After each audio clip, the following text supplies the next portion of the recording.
ความแหกขนบธรรมเนียมประเพณีความอบอุ่นความอลังการความไม่เคยเห็นที่ไหนมาก่อนความรักของ LGBT ไม่จำเป็นจะต้องซุกซ่อนอยู่แล้วเป็นกลายเป็นชุดที่มันเป็นภาพจำของ PorschArm The Wedding ไปเลยเขียนฟาวเนี้ยมา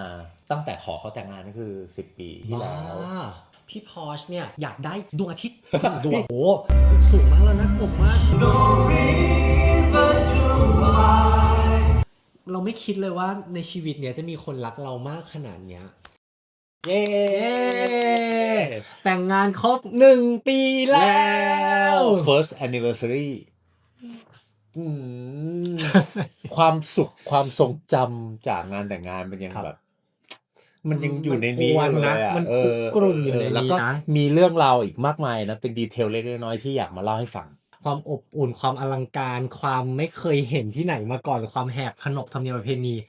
อยากดูเบื้องหลังมาจัดให้เริ่มจากเมื่อนานมาแล้วมีน้องคนหนึ่งเคยวาดรูปส่งมาให้เราเป็นรูปนกกระเรียนใช่ซึ่งแบบเป็นรูปนกกระเรียนขอแต่งงานกันซึ่งแบบเราชอบมากเราก็เลยแบบเฮ้ยเอามาเป็นสัญลักษณ์ของงานแต่งงานเราเลยดีกว่าเราก็เลยติดต่อไปที่เขาเรียกว่าอะไรดีไซเนอร์ที่เขาทำตราปั๊มของหนังสือสมัยโบราณพยายามkeep in touchเขาแล้วก็บอกว่าเฮ้ยอย่างนั้นเรายังไงได้บ้างก็เลยทำงานผ่านซีกโลกกันอย่างนี้ว่าแบบใช่เครื่องแปลภาษาฝรั่งเศสเขาพูดภาษาอังกฤษได้จ้ะเขาพูดภาษาอังกฤษได้นั่นแหละสุดท้ายก็คือได้สิ่งนี้มาเป็นตราประทับแล้วก็ไฟล์โลโก้อย่างที่เห็นอยู่ตรงนี้แหละเราบอกเลยอยากเห็นนกกระเรียน2 ตัวที่เหมือนแบบเป็นแบบ dancing crane กันอย่างนี้ถูกไหมเราอยากให้มีความเชื่อมโยงว่าเรากำลังจะแต่งงานกันมันก็ต้องมีแหวน2 วงเราอยากได้ความที่มันเกี่ยวโยงกันให้มันเป็นแบบ eternity ใดๆอยากให้มันเป็นแบบ eternity lock เลยแบบนี้เนาะใช่แล้วก็ดอกไม้ก็มีดอกไม้ที่เราชอบเหมือนกันคือดอก Lily of the Valley ได้ไฟล์มาจากดีไซเนอร์ที่ฝรั่งเศสแล้วก็มาทำเป็นการ์ดแต่งงานเขาออกแบบมาให้ตรงนี้แต่ทั้งหมดเนี้ยก็คือเราคิดต่อเอง เส้นนี้ก็วาดเองข้างหลังวางอะไรยังไงเราก็ทำเองใช่จริงๆได้สัมผัสดูจะรู้สึกว่ามันมีความนูนพอเราได้จับแล้วมันมีความนูนมันมีความแบบ texture ความหนาของกระดาษอย่างเงี้ยซึ่งมันเสียเงินเพิ่มมันฟินมากเธอให้ดูความหนาของกระดาษคือแบบมันหนามากฟินมากแล้วเป็นทองเส้นทองปั๊มทองขอมีแดงตรงนี้นิดนึงอะไรอย่างเงี้ยคอแขกที่ได้รับไปและเขาฟีลได้ถึงดีเทลเนี้ยมันฟินนะมาพอเราได้โลโก้มาเราก็ไปคุยกับน้องดีไซเนอร์ที่ออกแบบฉากให้ละครเวทีเพราะเรา2 คนชอบละครเวทีเหมือนกันเนาะเป็นความบังเอิญอีกนั่นแหละที่เราได้เจอน้องไผ่คนนี้ท่าแดนนะครับน้องไผ่เนี่ยที่จริงไม่ได้อยู่ไทยด้วยนะตอนนั้นน้องไผ่อยู่ที่ไอร์แลนด์ใช่กลับมาพอดีเราก็เลยแบบคุยกันตกตะกอนกันไปมาชอบอะไรยังไงแล้วก็คลิกกันมากคือแบบใช่เลยใช่เอาพี่ชอบอย่างนี้จนกระทั่งน้องไผ่กลับมาพร้อมโมเดลอันนี้ซึ่งเซอร์ไพรส์มากเพราะเราคิดว่าน้องไผ่น่าจะวาดมาหรือน้องไผ่แบบอย่างมากก็แบบเปิดคอมเป็น 3D มาเลยแต่น้องไผ่อยากใช้วิธีแบบ traditional ของการทำละครเวทีอยู่คือเขามาเป็นโมเดลแบบนี้โอเคเอาแบบนี้จะบอกจริงน้องไผ่จบสถาปัตย์เพราะฉะนั้นเขาจะแม่นเรื่องแบบว่าวัดพื้นที่มาเขาจะทำสเกลแบบจำลองฮอลล์ของเราขึ้นมาก่อนแล้วเขาก็จะใส่ของลงไปอะไรจะบอกว่าเราปรับแบบน้อยมากเลยนะพี่พอพูดเลยว่าเอาแบบนี้เอาแบบที่ไม่เหมือนในโมเดลเนี้ยมาแล้วนี่คือโมเดลของเรามีต้นไม้ซึ่งเป็นต้นไม้อันนี้คือเขาก็ขยายปึ้มขึ้นมาเป็นของจริงเลยนะคือบอกด้วยซ้ำว่าไม่อยากได้เหมือนต้นไม้จริงอยากได้ต้นไม้แบบต้นไม้ละครเวทีต้นไม้มินิมอลที่เหมือนป๊อปอัพการ์ดใช่แล้วเวทีก็จะเป็นสีขาวแบบนี้พี่ก็เป็นบ้าเป็นบออยู่กับนางก็นั่งทำไว้ว่ากราฟิกข้างหลังในจอข้างหลังจะเป็นแบบไหนมูดแบบนี้ต้องยิงแสงเป็นสีนี้อยากได้กราฟิกเป็นอะไรเป็นใบไม้ร่วงใบไม้ผลิเป็นทุ่งทานตะวันเป็นแบบแดดยามเช้าคือแล้วก็พยายามเอาอันนี้มาใส่เพื่อเราจะได้เห็นมูดทั้งหมดของงานหรือแม้กระทั่งอวกาศกาแล็กซี่ก็ใส่เข้ามาเปลี่ยนมูดเปลี่ยนฟีลของงานไปโดยที่ไม่ต้องใช้ดอกไม้ครับผมเพราะดอกไม้ก็จะฟิกเป็นดอกไม้เนาะแต่อันนี้เราจะเปลี่ยนแสง วิธีของละครเวทีเลยแหละสิ่งต่อมาเลยคือสิ่งนี้ครับนี่แล้วเราก็ไปคุยกับน้องชอนโพเอมครับผมเรื่องชุดต้องขอบคุณโพเอมมากเพราะว่าโพเอมเสกทุกอย่างได้ดั่งใจจริงเราคุยกันว่าเรามีงานอะไรบ้าง1 2 3งานเช้างานบ่ายงานเย็นงานค่ำแล้วมีซีเควนซ์อะไรอยู่ในนั้นบ้างอะไรแบบเนี้ยเราก็มีโชว์อะไรเปิดตัวเจ้าบ่าวเจ้าบ่าวถูกต้องแล้วก็พี่ชอนอยากจะไต่สเต็ปไต่ระดับไปตั้งแต่เช้า ตั้งแต่บ่ายไปถึงงานเย็นแล้วงานเย็นที่เป็นงานเลี้ยงเนี่ยบ้างการไต่ความหล่อจากรูปนี้เนาะเป็นแบบเป็นชุดสูทสีอ่อนครับผูกไทยเป็นงานแถลงข่าวผูกไทยเนาะแล้วเราใส่ไปทำบุญด้วยใช่ฮะต่อมาพอเป็นชุดนี้ปุ๊บอันนี้ก็จะสวมแหวนพูดวาวกันพูดวาวอยู่ในธรรมชาติสีเขียวเดี๋ยวเราจะเห็นภาพอุ่นโคซี่ซึ่งจะบอกว่าสีน้ำตาลเนี้ยน้ำตาลกับอาร์มกับพี่พอเป็นคนละเฉดกันนะเขาไม่ใช้ผ้าพับเดียวกันทำให้เรานะเขาใช้ผ้าสีคนละสีอีเวนต์สีดำก็เป็นคนละผ้ากันนะถูกต้องเราเหมือนกันแต่ว่าเราไม่ต้องเหมือนกันขนาดนั้นก็ได้เราก็เข้ากันได้เราก็อยู่กันได้ทุกอย่างมันมีดีเทลซ่อนอยู่ชุดถัดไปหน้าแบ็คดรอปก็จะเป็นชุดสีขาวทักซิโดที่ตัวทักข้างนอกเนี่ยเป็นสีขาวอันนั้นเราอยู่หน้าแบ็คดรอปแล้วพอเราจบจากหน้าแบ็คดรอปเราเข้าไปในงานเปลี่ยนอีกเป็นชุดที่4คราวนี้จะเป็นทักซิโดสีดำระหว่างวันหนึ่งชอนโทรเข้ามาบอกว่าพี่พอสพี่อาร์มครับเนี่ยได้จำได้ว่ามีซีเควนซ์หนึ่งเราจะร้องเปิดตัวกันพี่อาร์มจะนั่งแบบชิงช้าลงมาไฮดรอลิกลงมาเพดานของฮอลลงมาอย่างเงี้ยชอนก็เลยคิดว่าอยากจะให้ชุดนี้มันมีอะไรพิเศษขึ้นมาอีกนิดนึงซึ่งจริงๆโหจะบอกว่ามันเป็นกลายเป็นชุดที่มันเป็นภาพจำของ PorschArm The Wedding ไปเลยนะรู้ป่ะนี่คือชุดที่ว่าเพิ่มขึ้นอีกนิดนึง ซึ่งจริงที่เห็นอยู่ในคลิปตอนนี้ไม่ใช่ชุดจริงนะนี่คือผ้าลองใช่เลยทดลองให้ดูก่อนว่าเป็นแบบนี้ไม่ใช่เนื้อผ้าจริงอ่ะไม่ใช่หูมันจะยาวขนาดนี้เลยมันจะแกรนขนาดนี้ให้ดูอันนี้ตอนเดินเนาะโอ้โหสะบัดชีวิตนี้ไม่เคยแบบมีใส่ชุดอะไรที่หางมันยาวไปแบบนี้มาแล้วนี่ชุดจริงมีปากนกกระเรียน2 ตัวให้ด้วยสวยมากดูแบบความแกรนของผ้าเนาะผ้ามันจะเริ่มมีความน้ำหนักชุดนี้หนักกี่กิโลโหเกือบ10 โลป่ะจำได้ว่าเกือบ10 โลเพราะว่าเขาจะต้องถ่วงโซ่ถ่วงอะไรเพื่อให้มันมีน้ำหนักในการลากหางไปอะไรอย่างเงี้ยนี่ดูเขานั่งปักเนาะปักคริสตัลทีละเม็ดอ่ะเขาเลยเอานกกระเรียน2 ตัวเนี้ยมาใส่อยู่ในโอเปร่าโคกให้มันใส่ใช่โหดีเทลดีมากเรื่องที่เราอยากจะแหกกรอบประเพณีรู้สึกว่าในชีวิตหนึ่งของเราอยากมีพิธีอะไรที่มันเป็นพิธีไทยหน่อยครอบครัวคนจีนก็อยากได้พิธีจีนเราก็เลยมองว่าถ้าอย่างนั้นมีทั้งขันหมากไทยขันหมากจีนก็ได้งานกั้นประตูก็กั้นมัน2 ฝั่งเลยเพราะมันไม่มีเจ้าสาวมีแต่เจ้าบ่าวก็กั้นมาเจอกันตรงกลางเลยขันหมากไทยขันหมากจีนมาเจอกันเลยอย่างมันคือความเท่าเทียมทั้งสองคนก็จะต้องฝ่าฟันอุปสรรคกันมาเหมือนที่เรา2 คนฝ่าฟันอุปสรรคกันมาเพื่อที่มาเจอกันใช่แต่อุปสรรคแรกเลยคือขันหมากจีนเนี่ยเราไปเดินตามเยาวราชชัยนาทาวน์แล้วเราก็พบว่าแพงมากงานอื่นเขามีขันหมาก1 เซตนะแต่อันนี้ต้องมีขันหมาก2 เซตใช่ถูกต้องเราคูณ2นะถูกต้องเพราะฉะนั้นเริ่มที่ขันหมากจีนเลยว่าโจทย์คือทำยังไงก็ได้ให้เราminimize บัดเจ็ตให้มันลงมาแล้วก็ยังหลงเหลือความเป็นมงคลอยู่ในขันหมากเราก็ไปดูว่าในขันหมากเขามีอะไรบ้างล่ะเขามีส้มเพื่อเป็นตัวแทนของความสุขความสมบูรณ์ความอะไรเราก็ไปซื้อส้มมาเองไม่จำเป็นหรอกต้องเป็นส้มสีส้มทองไม่จำเป็นเอาเป็นส้มเขียวหวานเลยเพราะชื่อก็มงคลหวานความรักหวานชื่นเขียวก็คือความสมบูรณ์ทั้งสมบูรณ์ทั้งหวานแล้วเราก็ซื้อสติกเกอร์มาแปะเอง20 บาทแม่ก็แปะนั่งแปะกันไปช่วยกันทำตัวขันหมากเนี่ยมันจะต้องมีการใส่ขนมหวานเพื่อความสิริมงคลร่ำรวยอยู่แล้วเฮงแล้วก็ต้องมีเป็นชั้นขึ้นมาให้มันพอกพูนอะไรขึ้นไป เราก็เลยไปซื้อกล่องมาเองกล่องสีแดงๆที่เห็นเนี่ยของที่เราใส่ลงไปแทนที่จะเป็นขนมจีนโบราณที่เป็นถั่วตัดขนมโกจันอะไรเงี้ยเราก็เลยคิดว่าเฮ้ยเราใส่ช็อกโกแลตดีไหมมันก็หวานเหมือนกันเราใส่มูสลี่บาร์ได้ไหมมันก็เป็นธัญพืชเหมือนกันอร่อยด้วยมักกะลองใส่ขนมอะไรที่เราชอบกินอ่ะทุกคนชอบกินอ่ะใส่ลงไปมันก็หวานเหมือนกันขันมากพวกเนี้ยเวลาเสร็จแล้วอะครับแจกจ่ายทำเป็นถุงย่อยแล้วก็แจกแขกตัวนั้นไปเลยอยากเก็บกลับบ้านเป็นมงคลเอาเลยทำเลยแล้วสุดท้ายก็สำเร็จออกมาเป็นสิ่งนี้สวยนะสวยมากแล้วก็เราก็ไปเดินซื้อโบเองซื้อผ้าเองคนจับจีบทำเองจ้างทำได้นะจ้างได้ก็บอกกล่องใส่เงินใส่ทองอ่ะเขาเรียกอะไรเซฟเราก็มีเซฟเราก็มีแต่ข้างในเราใส่เลยรู้ป่ะ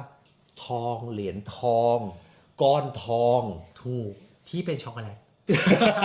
ยี่ห้ออะไรเราไม่บอกที่มันเป็นก้อนกลมๆเป็นก้อนทองอ่ะใส่ลงไปแบบ100 ก้อนใส่ลงไปเลยมงคลปะล่ะแล้วเสร็จแล้วพอเปิดขึ้นมาทุกคนแย่งกันกินถูกแฮปปี้มากสนุกมากอันนี้คือขันหมากจีนที่แบบเฮ้ยสนุกอ่ะในงานเนี่ยมันก็จะมีโจทย์หนึ่งของพี่พอชครับก็คือเขาอยากได้ดนตรีที่เป็นวงออร์เคสตราเราก็จะมีเพื่อนๆเราที่เป็นนักร้องมาร้องเพลงให้เราในงานมีครูกิจผู้ที่เป็นทั้ง vocal coach ให้เราร้องเพลงในงานเองด้วยก็มาเป็น vocal coach ให้เรามาเป็นผู้กำกับในงานลีลาท่าทางอะไรยังไง มาเป็นนายพิธีตอนเราสวมแหวนมาเป็นเพื่อนเจ้าบ่าวตอนเรากั้นประตูมาเป็นทุกอย่างให้เธอแล้วทำทุกอย่างมาอันนี้กราบขอบพระคุณเลยเนี่ยเราก็จะเห็นในคลิปนี้เราก็พาเพื่อนๆไปซ้อมกับวงมาใช่แล้ววงนี้ก็คือเป็นการรวมตัวของเทพในทุกๆเครื่องดนตรีนะรวมไปถึงคอนดักเตอร์ด้วยใช่นักร้องด้วยทุกคนพูดว่าเพลงในงานเราคือแบบฟินมากเหมือนมาอยู่คอนเสิร์ตคืนก่อนวันงานเราก็ไปตรวจเช็คสถานที่เราไม่คิดเลยว่าแบบเราจะได้มีโอกาสเราจะแต่งงานกันแล้วจริงๆเหรอเนี่ยจะถึงวันแต่งแล้วจริงๆเหรอเนี่ยมันแบบมันมาแล้วนะของจริงแล้วนะอะไรตอนเห็นตรงนั้นก็คือมันปลื้มปริ่มอะนะตอนแรก organizer กับ wedding planner เขาก็ถามนะว่า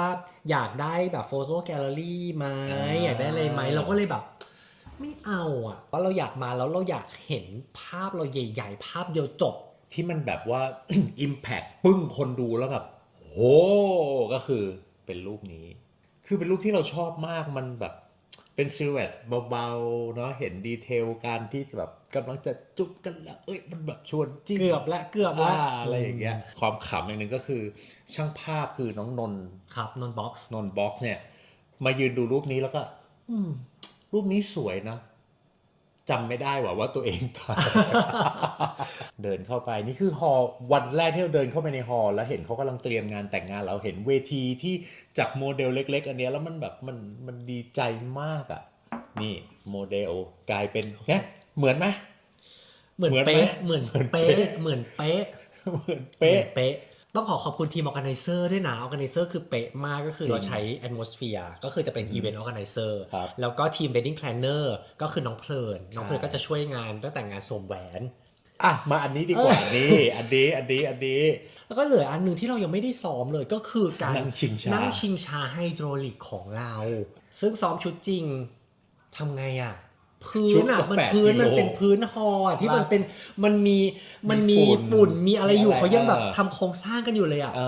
นี่แหละครับก็เราได้สไตลิสต์ชื่อดังของประเทศไทยพี่กิ่งคุณแอนมารีนะครับมาช่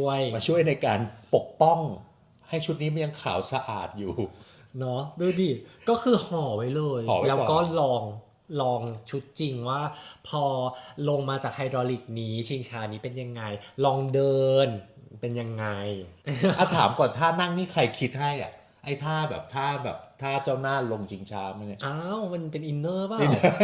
เฮ้ยมันสวยนะตอนพี่หันไปเห็นพี่ยังแบบโหนี่เขาลงมาจริงๆแล้วสูงมากจริงสูงมากแล้วนะผมมากคือเห็นแกประหว่างตัวเราเบียงกับตัวชิงช้าป่ะมัน นี่แล้วพี่ก็จะเดินร้องเพลงลงมาจากอีกฟากหนึ่งของเวทีลงมาเจอกันซึ่งมันเป็นการร้องเพลงไปด้วยร้องประสานไปด้วยคนนี้ลงชิงช้ามาด้วย แต่งงานด้วยมันเป็น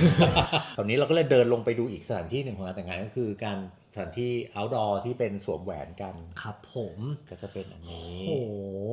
เฮ้ยสวยมากนี่ก็ตั้งใจเลือกกันว่าเฮ้ยเราอยากได้เก้าอี้ที่เป็นเก้าอี้แบบคริสตัลเพราะว่าเราอยากได้แสงพี่แบบคิดไว้หมดเลยนะว่าแสงมันจะต้องยิงมาจากข้างหลัง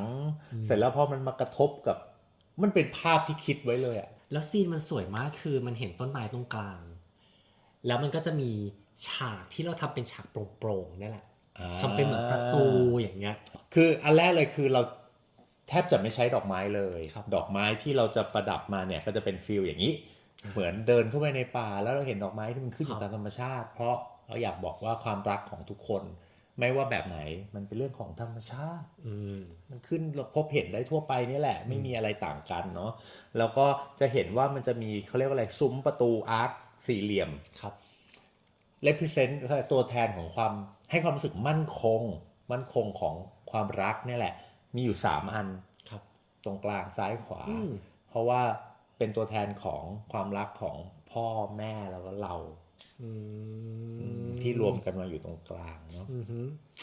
เห็นพัดอันนี้ว่าเป็นพัด200อันวางไว้ตามที่นั่งเพราะเรากลัวแขกจะร้อนใช่ถูกต้องเตรียมไว้ให้หมดแล้วทุกอย่างดีเทลเนี่ยเป็นดีเทลที่เฮ้ยแขกรู้สึกแบบประทับใจมากเลยนะแล้วแต่พัดเราจะคัสตอมไมซ์ยังไงให้มันดูเป็นพัดในงานเรามีสแตมป์อยู่นี่ได้มาจากฝรั่งเศสใช่แล้วเราก็มีคนงานก็คือแม่เรา2 แม่ พัดคือพอเวลามันพับจากกระดาษมันจะไม่เรียบแล้วมันมีไม้มีอะไรอีกถูกไหมเพราะฉะนั้นปั๊มยังไงอ่ะให้ดีเทลมันครบให้หมดไม่จริงๆจะบอกเขาปั๊มคนเดียวไม่ได้เขาต้องช่วยกันเพราะคนหนึ่งปั๊มคนหนึ่งจะต้องกดจากข้างล่างขึ้นมาเห็นไหมเป็นความรักที่แบบเขาช่วยเหลือกันน้ำหอมที่แจกในงานตรงนี้ก็เป็นน้ำหอมจากซึ่งเป็นกลิ่นที่เราเลือกมาอีก idyllic reverie ก็คือความฝันอันสวยงามเนี่ยอยู่ในเป็นกลิ่นที่ให้กลิ่นของใบไม้เขียวๆรู้สึกสดชื่นของดอกไม้สีขาวแล้วก็ใบไม้สีเขียวซึ่งมันใช่มากอะพอเราตรวจอะไรเสร็จใช่ไหมเราก็กลับขึ้นมาบนห้องนอนเราก็พบว่าเพื่อนๆ ช่วยกันนั่งแพ็คของชำร่วยให้ผู้ใหญ่ฉันยังไม่กลับบ้านฉันไม่กลับห้องเดี๋ยวฉันมานั่งทำเองหรืออย่างเงี้ยฟ้าคือเพื่อนสนิทอามเลยนะที่ธรรมศาสตร์อ่ะมานั่งเย็บชุดให้เพราะว่าพอมาลองก่อนวันแล้วอ่ะมันยังมีอะไรนิดนึงอ่ะนี่สไตลิสต์ชื่อดังอีกท่านนึงก็คือฟ้าเนี่ยแหละก็จะมาช่วยเย็บช่วยอะไรให้สิ่งที่ขำมากต่อมาคือเสร็จแล้วเราก็แยกไปแยกมุมกันแบบไปตรวจดูว่าวาลหรือคำมั่นสัญญาที่เราจะพูดกันตอนสวมแหวนเนี่ยต่างคนต่างเรียบร้อยแล้วนะพี่อ่ะเขียนวาลเนี้ยมาตั้งแต่ขอเขาแต่งงานก็คือ10 ปี11 ปีที่แล้วใช่เขียนไว้ตั้งแต่ตอนนั้นแล้วเก็บเอาไว้เพราะว่าวันหนึ่งต้องได้อ่านพอเอากลับมานั่ง revise เอากลับมานั่งเขียนใหม่อ่านไปก็ร้องไห้แล้วที่ขำคือแล้ววาลของอาร์มล่ะเดินมาถามพี่ว่าลิงเขียนว่าไงดีอะเอ้าทุกคนในห้องคือแบบเอ้าไปเขียนเองสิคืออาร์มคิดว่าเขียนวาลมันง่ายอาร์มมัวไปดูเรื่องโปรดักชันงบประมาณทำดีเทลขันหมากยังไงอะไรยังไงของชำร่วยครบหรือเปล่าอาหารการกินเพียงพอไหมจะสั่งอะไรเพิ่มมัวแต่ไปทำดีเทลพวกนั้นอยู่อ่ะได้นั่งเขียนอะตอนประมาณ2:00แล้วเสร็จอะ5:00อาร์มได้นอนตอน5:00ตื่นมาอีกทีคือนัดน้องฉัดมาแต่งหน้า7:30เห็นไหมพี่พรหน้าตาสดใสมากไม่ว่านอนเยอะไม่จริงพี่ก็นอนไม่หลับพี่ก็นอนไม่หลับไม่ได้นอนนี่คนนี้อยากเห็นไหมยังมานั่งก๊กแก๊กทำอะไร ขันหมากอะไรอยู่เลยนอกจากน้องฉัดแต่งหน้าเราแล้วอ่ะน้องฉัดก็แต่งหน้าให้แม่เราทั้ง2 คนแต่งหน้าทำผมมาให้แม่ทั้ง2 คนด้วยซึ่งแบบเป็นวันที่เขาบอกเลยว่าเขาสวยที่สุดในชีวิตเขาเลยอ่ะเราคุยกันว่าอยากให้เขามีความเป็นทั้งพ่อและแม่ด้วยเพราะฉะนั้นแม่เล็กเจ๊เล็กแม่พี่เนี่ยเขาก็จะใส่กางเกงเพื่อ represent ความเป็นพ่อ ใส่คอร์เซ็ตแบบผู้หญิงที่ represent ความเป็นแม่เป็นผู้หญิงใส่เสื้อเชิ้ตธรรมะทะแมงในแบบของเขาอะไรอย่างเงี้ยทีนี้คอร์เซ็ตมันต้องรัดอ่ะต้องดึงนี่ก็จะมีทีมแบบช่วยกันมาลุมมาตุ้มทั้งทีมโพเอมทั้งทีมเพื่อนๆทั้งทีมญาติมันลุมกันหมดลุมดึงมันลุมกันหมดมีอาร์มแบบยืนอยู่ห่างๆว่าแบบลุ้นอยู่ ใช่ขำมากแล้วแม่ก็จะแบบแน่นพอหรือยังแน่นอีกได้อีก แม่อาร์มก็แม่เป็นคุณครูมาทั้งชีวิตเพราะฉะนั้นสิ่งที่เราเห็นแม่ก็คือแม่จะเรียบร้อยเป็นข้าราชการอย่างเงี้ยสิ่งที่เราอยากให้แม่เห็นคือเราว่าแม่สวยอะแม่สวยอยากให้แม่มีความ bring อะไรให้แม่มีความแบบชายออกมาแล้วนี่คือวันที่สวยที่สุดของเขาอะสง่างามแบบเลดี้อ่ะใช่อยากให้แม่เป็นเลดี้หน่อยเลยแบบเนี้ยแล้วก็โพเอมก็เสกชุดนี้ให้แม่ได้อย่างดีมากเลยมีความหวานมีความเซ็กสซี่ง่างาม นิดทำไมต้องเซ็กซี่นิดนึง กระโปรงผ่าขึ้นมานิดนึงเพื่อให้แบบเขาเรียกอะไรอ่ะทำให้สัดส่วนร่างกายproportion ของร่างกายสวยงามขึ้นอะไรอย่างเงี้ยให้เดินสะดวกด้วย แต่ก็ไม่โป๊ะแล้วสีที่น้องชอนโพเอมเลือกมาก็คือโครงสีของเราจะเป็นเบจของแม่จะเป็นสีเบอร์กันดี้ใช่แต่เราก็มีเบอร์กันดี้เข้ามาอยู่ในตัวเราก็คือไทยโดยเฉพาะรูปนี้ไฟด้านหลังโอ้โหตบตีกันมากเพราะพี่พอชเนี่ยอยากได้ดวงอาทิตย์ดวงแต่ให้พระอาทิตย์มาตกข้างหลังแต่สวนตรงเนี้ยพระอาทิตย์ตกตรงนู้นตึกบังอ้าวก็เลยบอกกันไนเซอร์ว่าขอไฟดวงหนึ่งซึ่งเห็นไหมพอมีมาแล้วมันเป็นไงมันดรามาติกมันสวยมันอบอุ่นมันสร้างอารมณ์สร้างมูดได้ดีมากเลยนะเขาคิดมาแล้วนะเราจะเห็นว่าอาร์มเนี่ยใส่ชุดเป็นชุดไทยที่เป็นชุดจีนให้เล่าให้ดูชุดไทยนี่ก่อนนี้ชุดไทยจะบอกว่าชุดไทยร้านของน้องอ่านคือชุดไทยจิราพัฒน์ครับพี่อาร์มแต่มันมีภาพพับนี้อยู่ยังไม่เคยเก็บเอาไว้นานแล้วแหละหาคนใส่อยู่ลองไหมสีลิ้นจี่ลองไหมผ้าเลือกคนพอมาถึงวันงานจริงๆน้องอ่านทำนี่มาให้อีกเนาะเป็นผ้าปักผ้าเรียกอะไรอะผ้าคาดเอวเป็นตัวย่อ A กับ P เห็นปะน้องโอ้น่ารักมากเลยอ่ะน่ารักมากเห็นแล้วแบบขอบคุณมากๆเลยมันสวยงามมากถึงตอนกั้นละก็เป็นครับเป็นขบวนขันหมากจีนเนาะมาเจอกับขันหมากไทยใช่นี่ภาพนี้คือที่เรามาเจอกันตรงกลางนี่กอดกันเป็นหนึ่งกลุ่มทั้งสองฝั่งมาเจอกันตรงกลางใช่ขึ้นมาข้างบนงานบนฮอลล์งานเย็นงานค่ำเนาะก็ตั้งแต่หน้างานเลยแบ็กดรอปที่เป็นเหมือนกรอบหน้าต่างที่เราได้ทำลายมันออกไปแล้วสู่โลกกว้างความรักของ LGBT ไม่จำเป็นจะต้องซุกซ่อนอยู่แล้วมันมีกรอบอะไรเราได้ทลายมันออกไปแล้วเราออกไปสู่โลกกว้างได้แล้วเราได้รับการยอมรับเหมือนทุกคนแล้วแล้วก็โลโก้พูดถึงโลโก้ที่เห็นห้อยอยู่ข้างบนเนี่ยตอนเห็นนะไม่ได้รู้สึกอะไรนะแต่ตอนที่เขาถามว่าเราเก็บกลับบ้านมาไหมเราก็บอกเอาสิครับพอมายื่นให้แล้วแบบโหมันใหญ่ขนาดนี้เลยเหรอไหนขอดูหน่อยสิโอ้โหหนักปะ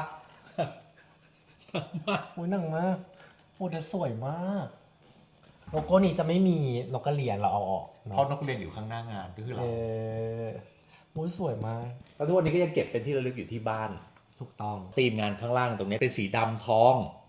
ถูกต้องแล้วก็เจ้าบ่าว2คนก็จะเป็นขาวแม่ทั้ง2คนจะ represent ความเป็นไม่ได้เป็นเจ้าสาวนะแต่เป็นยิ่งกว่าเจ้าสาวอีกเป็นผู้หญิง2คนที่มีความหมายและมีคุณค่ามากที่สุดในชีวิตของเราพอเราคุยสิ่งนี้กับน้องชอนโพเอมก็ตีความมาว่างั้นแม่คือพระในบ้านคือเทพประจำตัวเราคือเทพของบ้านชุดก็เลยจะเห็นมีความเป็น goddess เป็นเหมือนเทพเจ้าของเราอะไรเงี้ยซึ่งแบบเขาก็ชอบมากแม่ก็ชอบมากเราก็ชอบมากทุกคน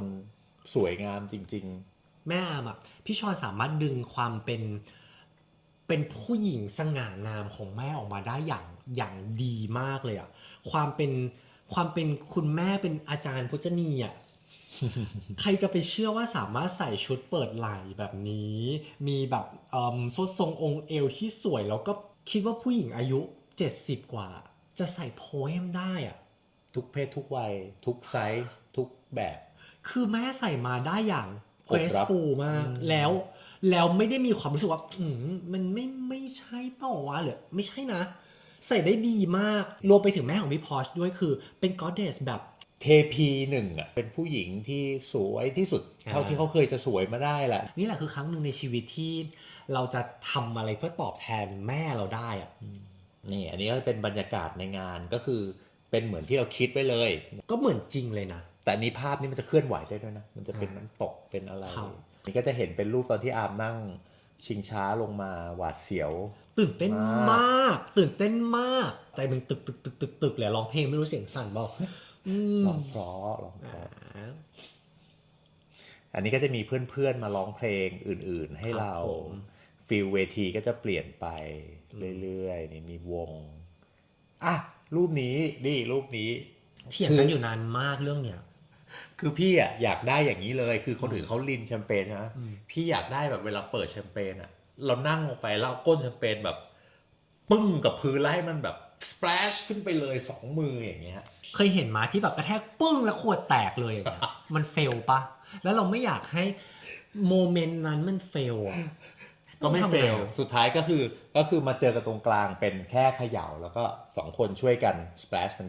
after party ขอเหอะครั้งหนึ่งในชีวิตขอเป็นดาร์ธเวเดอร์หน่อย ไม่เข้าใจเลยรู้ปะชุด after party คือใส่หัวดาร์ธเวเดอร์อะออกมามีไลท์เซเบอร์ เพื่ออะไรอ่ะ เพื่อเป็นเวเดอร์ไง โอ้โห มีกริตเตอร์ด้วยเห็นไหม แล้วจะบอกว่าอันเนี้ยไม่ได้ซ้อมด้วยนะที่จะลงชิงช้าไฮดรอลิกเนี่ย ใช่นั่งจริงครั้งแรกลงมาเลยจริง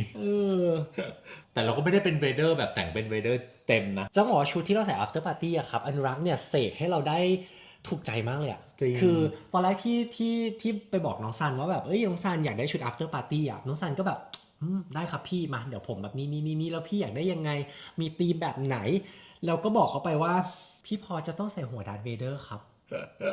ซันก็คือเหมือนหายไปแป๊บนึงแล้วก็แบบอ๋อครับ แล้วก็เสกออกมาเป็นแบบนี้มันสนุกมากมันเป็นเวเดอร์แบบเวเดอร์แต่งงานอะเวเดอร์ after party งานแต่งอะสนุกจนพี่เอาเขามาอุ้มแล้วก็ล้มกันไป2 คนแบบไม่รู้ใครถ่ายไว้ทันหรือเปล่านะจบงาน อันนี้ไม่เห็นด้วยนะเพราะอ้ายังเคลียร์ของอยู่ข้างบนฮออยู่จบงานคือพี่เดินคอตกถอดรองเท้า อุ้ยสงสารเรา ถอดรองเท้าเดินกลับห้องแบบช่วงที่รอลิฟต์อะก็คือเหนื่อยจนไม่ไหวแล้ว นอน นอนเลย อันนี้ล็อบบี้นะ นี่ล็อบบี้โรงแรมไม่ไหวแล้ว ไม่ได้กินเหล้าเลยนะ แต่มันเหนื่อยจนแบบ เป็นความสุขสนุกความทรงจำที่นี่แม่นี่เจเล็กกับแม่จุกกับแม่เล็กเปลี่ยนชุดอีกนี่โอ้โหเต้นเอาสิเต้น2 ชั่วโมงไม่หยุดตื่นเช้ามาบอกเป็นตะคริว ครั้งหนึ่งในชีวิตที่เราไม่คิดว่าคนจะรักเราเยอะขนาดเนี้ยเราไม่ได้มีสมุดจดเขียนคำอวยพรแต่เราอะใช้ผืนผ้าใบผืนนี้โอ้เห็นไหมเนี่ยเราใช้ผืนผ้าใบผืนนี้แล้วให้ทุกคนได้เขียนอวยพรเราเนี่ยเห็นไหมอันนี้คือรูปนกกระเรียนที่เป็นนกกระเรียนเมื่อ10 กว่าปีที่แล้วที่น้องเขาวาดให้เราอ่ะอันนี้คือลิงก์นี่แหวนขออ้ำแต่งงานต้องขอบคุณจริงๆที่เราไม่คิดเลยว่าในชีวิตเนี้ยจะมีคนรักเรามากขนาดเนี้ยแล้วก็ต้องรู้สึกทัชกับคำหนึ่งที่มีคนพูดกับอัมมากว่ามางานแต่งงานของ PorschArm อ่ะรู้สึกถึงพลังแห่งความรักที่เราทั้ง2 คนอ่ะส่งไปให้เขาอ่ะน้ำตาจะไหลอ่ะ แล้ววันนี้ก็ปีหนึ่งผ่านมาแล้วเราก็ยังรู้สึกมีความสุขแล้วก็ยังรู้สึกประทับใจแล้วก็แน่ใจว่าอีก20 ปีข้างหน้าอีก30 ปีข้างหน้าไม่ว่าจะอีกกี่ปีข้างหน้าเราเปิดรูปหรือเปิดทุกอย่างเรายังเห็นทุกอย่างเราก็จะยังมีความรู้สึกแฮปปี้อย่างนี้อยู่เหมือนเดิมถูกต้อง Happy Anniversary ครับ Happy Anniversary ครับ